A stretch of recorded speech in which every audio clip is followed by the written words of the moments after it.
KSRTC ബസ്സിൽ ഇതുപോലെ തിരക്ക് നിങ്ങൾ എവിടെയെങ്കിലും കണ്ടിട്ടുണ്ടാവും. എന്നാൽ അത് പെരിന്തൽമണ്ണ അങ്ങാടിപ്പുറം റോഡിൽ പോകുന്ന KSRTCയിലുള്ള തിരക്കാണ്. ഇന്ന് എന്താ പ്രത്യേകത എന്ന് വെച്ചാൽ പ്രൈവറ്റ് ബസ്സുകാരൊക്കെ പണിമുടക്കില്ല ഈ ഭാഗത്തുകൂടെ പോകുന്ന വണ്ടികളൊക്കെ. കാരണം അങ്ങാടിപ്പുറം ഭാഗത്തുള്ള മേൽപ്പാലത്തിൻ്റെ ഇഷ്യൂ തന്നെ.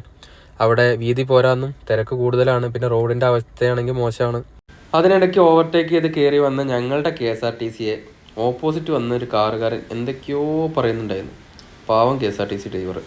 ഒരു കഞ്ഞി കുടിക്കാനുള്ള പോക്കെന്നുള്ളത് ഇവന്മാരെ ഓർക്കണ്ടേ. എന്തായാലും ആംബുലൻസും പോകുന്നുണ്ട്.